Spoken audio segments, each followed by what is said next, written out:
Hello, everybody. This is The Hockey Show. My name is Roy Bellamy.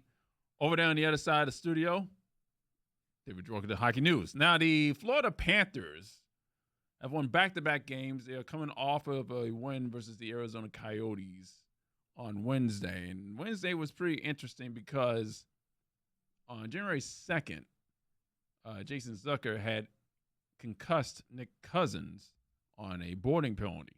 So the Panthers kind of had this game circled in the calendar. And pregame skate, there was a bit of a discussion between Matthew Tkachuk, Ryan Lomberg, Jonah Gadjevich, Jason Zucker, Liam O'Brien, and Jack McBain. I'm sorry. And they got into a discussion on how to settle matters. And matters got settled because off the opening face-off, there was a fight. Then everybody got in the penalty box. And then off the second opening face-off, there was a fight as well. Now, we're talking about 7 seconds of elapsed game time that took about 5-7 minutes. Oh, at least. And I think they settled matters pretty quickly there. And then the Panthers took over and won big time 6-2. Yeah, that was the Panthers settling matters. That was cool to see them kind of discussing it pregame. With Lombard went over to Zucker, and that was like the intent, I believe, was to get Zucker to kind of like, all right, you did this, now you're going to stand up for it. Just kind of like Nick Cousins did in the past with the Eric Branson thing. And, guys stand up and they take their licks, right? Well, I don't know why, but Jason Zucker didn't have anything to do with those fisticuff festivities. McBain and, was it? It was Liam O'Brien. O'Brien and McBain, which it sounds like the two guys from the Seinfeld episode were there in the back. Yeah. It was a Murphy and O'Brien. But yeah, anyway, it was really cool how the Panthers did that. And what I liked that Paul Maurice said after the game, he was like, yes, I like that we handled our business in regard to the hit. And then I like that we handled our business in regard to the game. Like, yeah, they had all the fighting in the first 7 seconds, and then they were up 3-0 at the end of the first period. Like 10 minutes in, they were up 3-0. There were plenty of scrums, though, during that game. I mean, it was very physical. I mean, the Panthers really beat them up on the ice and beat them up on the scoreboard. Yeah, it was interesting how it kind of died out as the game went on, though, as Florida was like up like 4-0 or 5-1 or whatever it was, and it was like, this game, it's not that tight. We're beating you into the ice. Let's just move on. Because really in the third period, there wasn't a whole lot. I find it interesting, Roy, and I don't know if you noticed this, but when Eastern Conference teams play Western Conference teams, they see each other. A little bit more animosity, right? They see each other so rarely, but it's almost like they see each other every other day because I feel like there's always more fighting and there's more scrums in the teams that play each other less frequently. I just find that interesting. I love the fact that during pregame skate, they stood around, had a cordial conversation on how to settle matters logically, and just a gentleman's discussion, a gentleman's agreement, really, on how we're going to end up fighting here. Now, I mean, the lineups situation, I mean, that was definitely a Paul Maurice call on that one as far as matchups are concerned. It's just funny that both teams decided to go and start off with the fourth lines and Ryan Lomberg being the center, the actual legit center. He doesn't take many faceoffs, but he took that one. Maurice said it. If you see him line up for the faceoff, odds are you know why.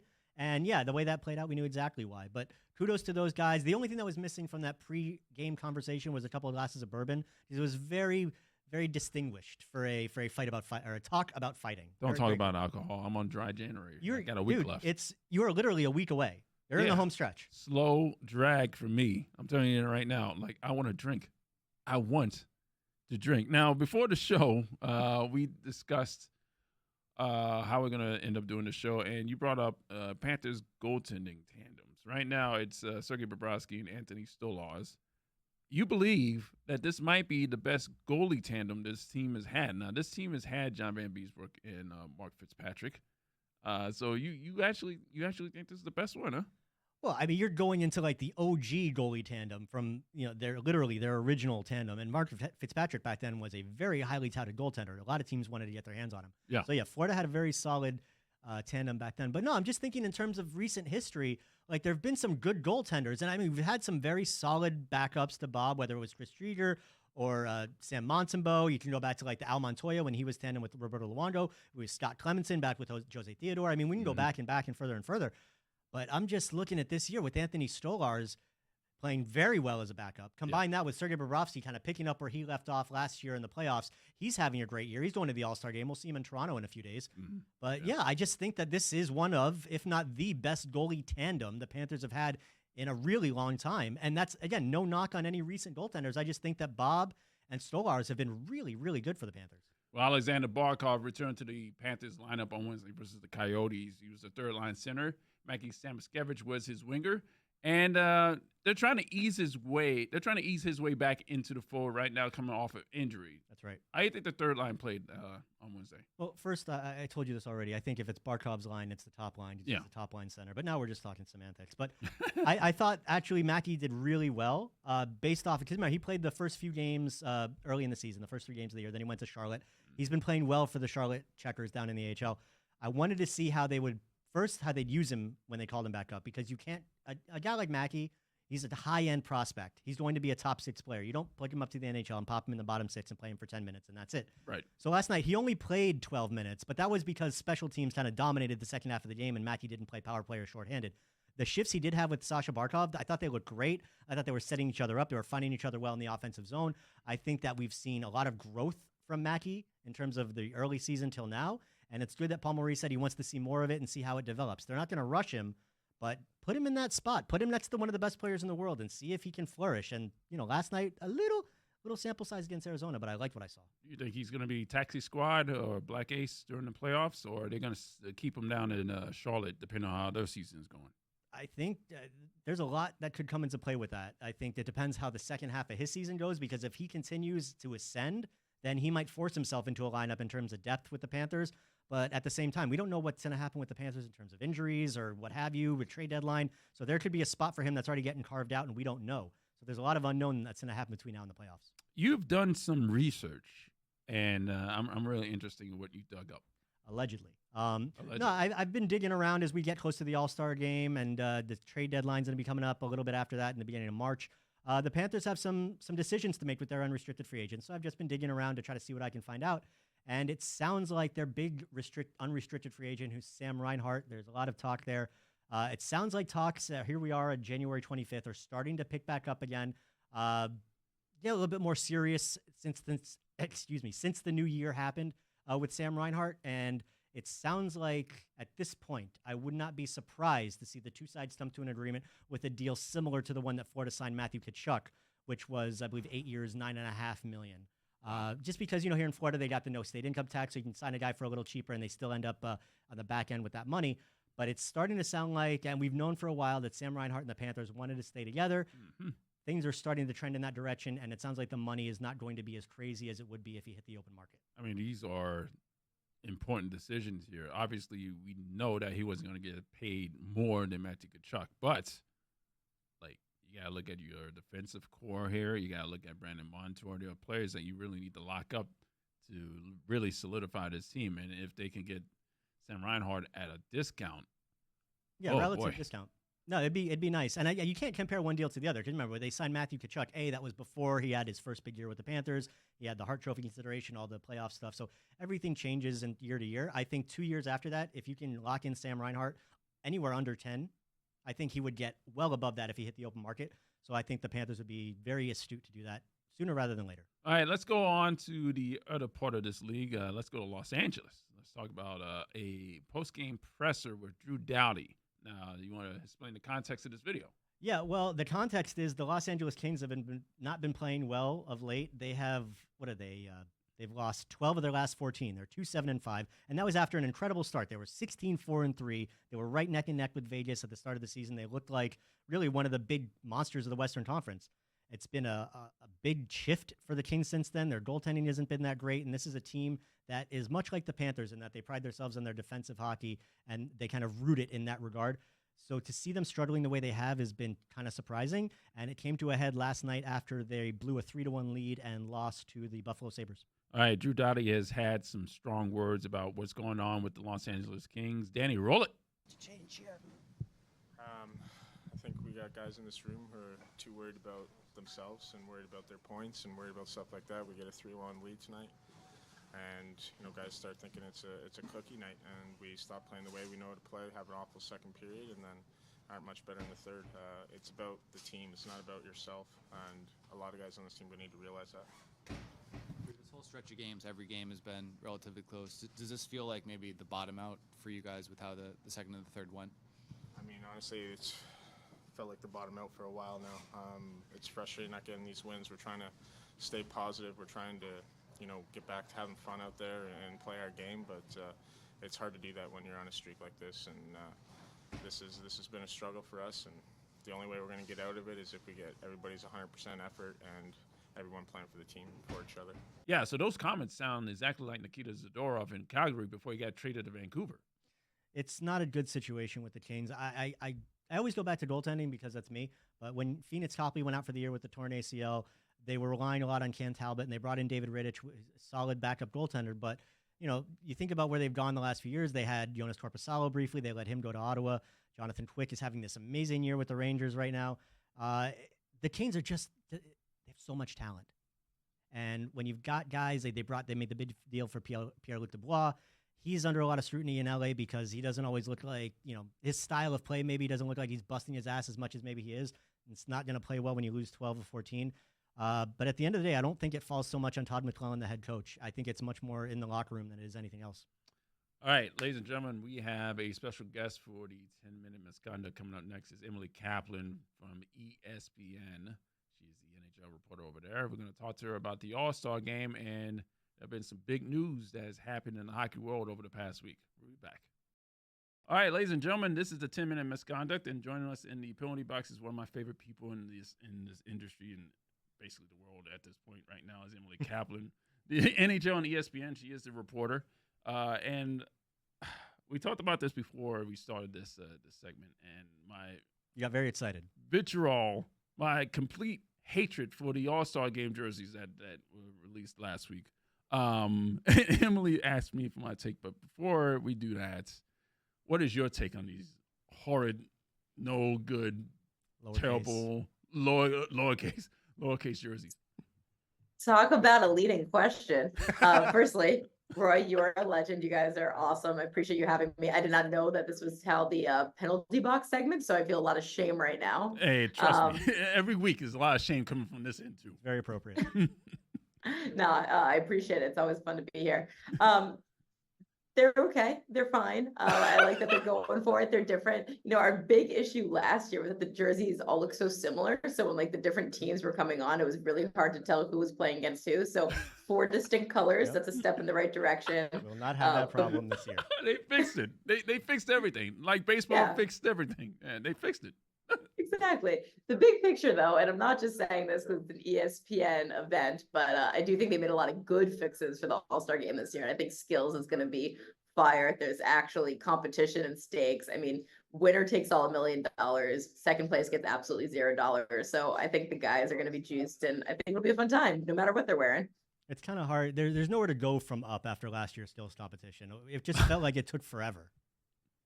Yeah, it was tough. And I know afterwards, everyone was not happy with it. The league wasn't happy with it. Us at ESPN didn't really feel great about it. The players didn't feel great about it. And you got to give credit to the players. We're always asking them to show agency. And Connor McDavid and Austin Matthews were really active going to the league and saying, if we're going to keep coming to this event, we need some change and we need some reform. And this is what they cooked up. And I think it'll be interesting.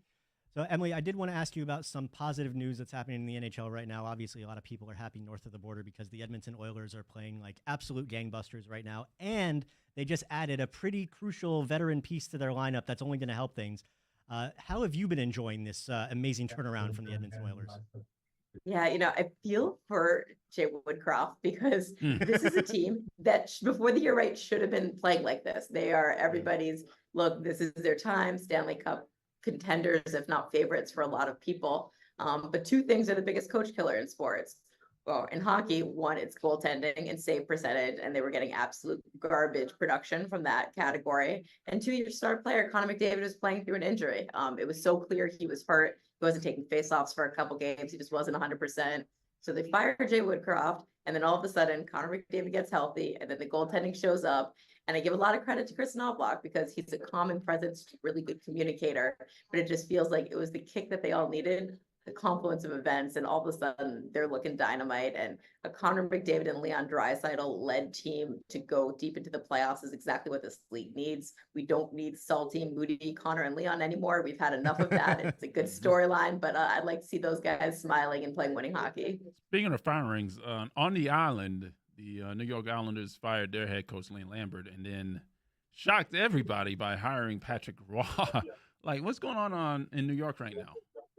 Yo, this is Lou being Lou. Lou Lamoriello is the biggest OG in the game. And I just love when he's like, I didn't consider any coach, only Patrick Roy. This is the only coach I would have replaced him with. He's the only man I considered. That's a man who knows what he wants. Patrick Roy, as we know, is fiery. He's intense. His previous stint coaching in the NHL just didn't end well for him. Like, he resigned and he thought, okay, I'm going to get a chance after this. And he waited for his phone to ring and he waited for his phone to ring. And everyone thought that he was tarnished. And I give him a ton of credit because the last interim since we've seen him behind an NHL bench, he's been coaching the juniors. He's been connecting with younger players. He clearly has a passion for coaching. But now that he's back in the NHL, I don't think that his passion for the game has tempered a bit. Maybe his approach has slightly. I think that he doesn't expect to have full personnel moves anymore. Of course, that's Lou Lamoriello's lane. But there's so much research, and I know Lou Lamoriello has done this research about coaches doing so much better in their second opportunity behind the bench because they saw what went wrong the first time. Maybe their ego tempers a bit. And I think that we want the Islanders to be interesting. This guy behind the bench is going to make them interesting. And how about this division, right? Where you've got like some of the fieriest coaches in the game. He's going up against Mike Sullivan. We see him MFing all the time behind the bench. He's a serious guy. Laviolette. John Tortorella there, Laviolette. So it's always interesting in hockey. And I think hockey's a better place with Patrick Roy behind the bench. That's first off, perfect statement to end your right there on. That's great. I love it. I am a big Patrick Roy fan as well, so I'm happy to see him back. And you kind of led me into my next question, which was about another fiery coach in that division, John Tortorella. So the Flyers were expected to be, a rebuilding team, maybe a lottery team, and look at them, third in the division in the Metropolitan with like a 5-point lead over the Devils as we record on a Thursday. Why has Torts been such a perfect fit for the Flyers, aside from the fact that he kicks everybody's ass and it's Philadelphia?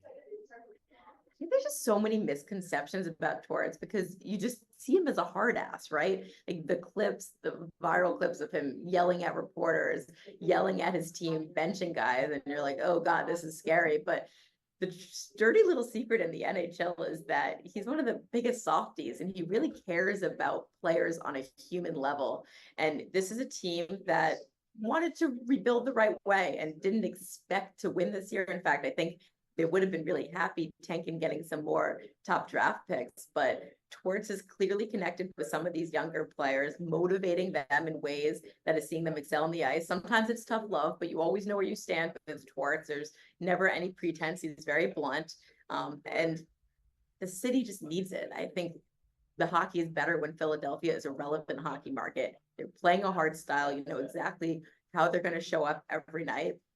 And if they're a little ahead of schedule, they'll take it if they're putting fans in the seats. And again, they're energizing this fan base, which has plenty of other distractions, right? The Sixers are awesome. The Eagles are always a soap opera. It's good that the Flyers are able to be relevant in this market. And I give a lot of credit to Torts, a lot of credit to their management too. Like they've made a lot of the right moves to get the right guys who can play under Torts as well. Well, speaking of the Flyers, Carter Hart took personal leave. And we noticed that several other players in the league has taken personal time off. And then this bombshell report by Rick Resthead was released where 5 members of the 2018 Canadian World Junior team were being told to surrender up in Canada off sexual assault charges. Like, what do you know about this story? Yeah, this is a really troubling one. It's sad. It's a bad indictment for everything we say is bad about hockey culture. But basically, this 2018 World Juniors team in Canada has been under fire for a while because there was an incident that a woman reported to police that she was sexually assaulted by multiple players on that team at a team event. It was alcohol fueled. And it felt at first like Hockey Canada was sweeping it under the rug. She filed a civil suit. They settled. The NHL then investigated, and after a firestorm, the London Police Department reopened an investigation. Now, that was over 2 years ago. We've kind of been waiting for the other shoe to drop. There has been different reasons why this has slowed along the way, but we knew that there was always a possibility that if this woman were to cooperate, that potentially there could be charges down the line. And it does appear that the London Police Department is ready to place charges on 5 of these players. You can draw a link between the players who have taken leave of absences and potential legal action. We don't quite know how involved each of these players are, what the charges will be. They're going to hold a press conference, I believe February 5th, where we'll know more information. And until then, every single person in the NHL, all of the teams, all the agents for these players have been quiet, just waiting for the legal process to play out. But it's certainly troubling. The details of this report, Rick Westhead and TSN have done incredible reporting on it. Katie Strang, as usual, The Athletic. It's really heartbreaking to read of how many players were potentially involved, how many players might have known and looked the other way, how many adults in the room might have enabled this. And again, we talk about bad hockey culture. This hits on so many of those really sensitive touch points, and we'll see what happens from it. But from right now, all we can say is it's just pretty troubling. At this point, we've had, what happened with Chicago with Chris Beach, and it just feels like I'm trying to phrase the question, but I guess it's just, are we in the midst of culture changing around hockey? Is this all part of a movement towards something better as we bring to light these horrible, horrible things that have happened? Like, that's where I hope this is going. And obviously we're going to see results that play out from this in the months to come. And we don't know, because this is uncharted territory, really, what we're entering with the NHL. But I just have to hope, Emily, that this is going to lead somewhere better. Yeah, I want to say that too. And like you mentioned, it's been a troubling trend, because this isn't the first of these incidents that we've seen with nefarious behavior by young men who are then enabled by those above him and said, it's fine, if you can play on the ice, just go play and we'll figure it out later. I think that this one has struck a nerve amongst many around the hockey community, because these players, again, have kind of skated free for so many years since this incident, and now it seems like they're facing real consequences. And unfortunately, real consequences might be the only thing that gets people to wake up, to change their behaviors. So I'd like to think that this can lead to positive reform, that we start to have better conversations starting at the youth level, better training, sensitivity training, understanding how to report things. But we'll just have to wait and see, because we've been saying this now for years. After each of these incidents, we're saying this will get people to change, this will be it. And we just keep getting more incidents that are really troubling. I want to go back to the All-Star game, and the last time we saw you personally, obviously that was during the Panthers Cup run, but before that was the All-Star game down here in Sunrise. Now, there's going to be a completely different climate structure between Sunrise and Toronto this year. We're going to, what is the difference of maybe 45 degrees? Probably more, probably 50 or 60. God damn it. Oh, man, we are preparing for the cold up here. Like, how are you going to deal with this? It's too damn cold. I feel like I'm put in a tough position here talking to a bunch of guys from South Florida. Yeah, it's going to be fine. I live in Chicago. It's going to be fine. You get a good jacket, you get some gloves, you get some boots, and then you warm up inside with a nice cold Molson's, and it just warms your heart. But it'll be fun, because it's a true celebration of, hockey tradition, right? This is the epicenter of the hockey universe. It's going to be cold outside, but lots of fun festivities. I'll show you guys the way. Well, the All-Star captains, let's talk about this. We got Justin Bieber. We got Will Arnett.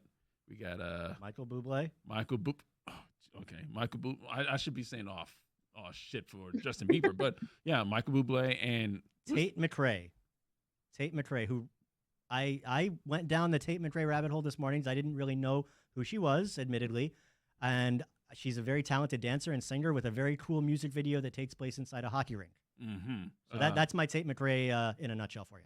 Well, Emily last year down here in Sunrise was an all-star coach. Well, for an alumni game, that's right. She was an all-star coach. You could have been an all-star captain, Emily. Why couldn't they get you over Bieber? He's already done enough damage with the jerseys. Yeah, I think Bieber has a little bit more clout. You know what? I'd give the NHL a lot of credit, because we always talk about them being a little slow behind the times. And Bieber's Bieber. He's his own global brand. Michael Bublé has shown that he's a massive hockey fan. He's really connected to the Vancouver market. Will Arnett, maybe he can get some personality of Connor McDavid, but Tate McRae, I give her a lot of credit to be there over me, because a lot of the guys are asking, who is Tate McRae? I think we're all kind of asking, who is Tate McRae? But you know who Tate McRae is?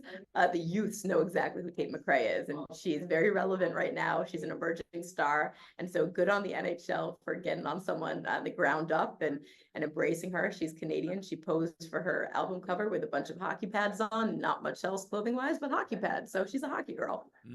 All right, so before we let you go, I got one final question. It's just I'm curious to what you have to think about it. It's something that surprises me in the Western Conference. What surprises you more The season that the Vancouver Canucks are having or the season that the Winnipeg Jets are having?